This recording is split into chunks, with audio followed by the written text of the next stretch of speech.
Hi, and welcome to reading class. This year, we are going to be doing reading just a little bit different.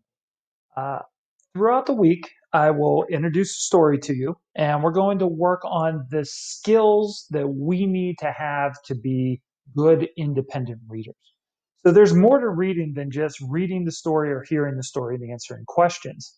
Uh, a lot of the skills that we'll be working on will help you so that it will be much easier for you to answer these questions. Every week, I'm going to pick a book. This week, we're going to be reading about this man. His name is Jackie Robinson. Before I read to you, we're just going to go through the book and take a look at some things. And the first thing I want to tell you is in reading, there's two types of books. All right, and that's called fiction or there's called nonfiction. And we know fiction is stories that are not real or they're fake. For example, like fairy tales, like Jack and the Beanstalk.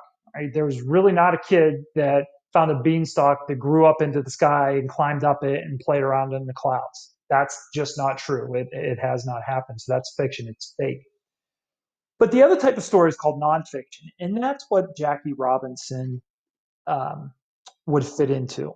So nonfiction is a story that is real. It has facts. It means it actually happened. So we're going to take a look at Jackie Robinson.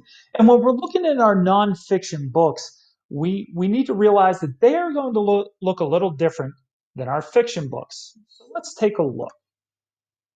So in a nonfiction book, you will see it looks similar. You have a cover just like you do in fiction. But then all of a sudden, I come to this.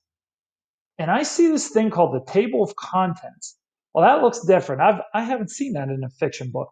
So the table of contents will only be seen in a nonfiction book, and it's letting you know where you can find things. That's why I like nonfiction. It helps me to know exactly where I need to go if I'm looking for something. So right here, it tells me if I want to find um, the early years, I would go to page 5. Or number 42 takes the field. That seems interesting. So I could flip right to page 11. So what's nice about nonfiction is you don't have to read the story from cover to cover to find the information. If you really need to find one specific thing, you can look at the table of contents. It'll help you. Other things I notice as I'm going through here are these little titles at the top of the page. So these words in bold, right? They are pointing out to us that's the topic for that page. It's letting us know if you want to find out about the early years, you're going to find it on pages 5 and 6. Another thing I notice in nonfiction stories, a lot of pictures, and they're real pictures. They're not drawings, right? So these are actual things that happen because remember, nonfiction is real. I also notice on the pictures down at the bottom of pages 5 and 6, there's words. That's called a caption. It's telling you what's going on in those pictures. Other things that we will see as we go through our nonfiction stories are little side stories. So you can see here a team of two. It's a it's a quick little story about what was going on inside of that picture. Those are things you don't often see in fiction. And then the last thing I wanted to bring to your attention was at the end of the story. In a nonfiction story, you will always find the glossary.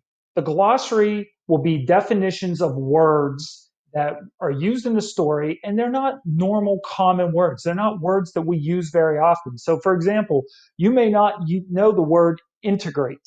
So you could flip to the very last page of the story. That's what the glossary is, the last page, and you could figure out what does integrate mean. It even tells you it's a verb, so it gives you the parts of speech. Or if you're not sure what civil rights is, again, flip to the back. Now, not all words are going to be in our glossary, but there will be some. That is the basic idea of a nonfiction story. The next video that you will watch will be an actual reading of the story and talking about what we will be doing with this story. Please click the next video.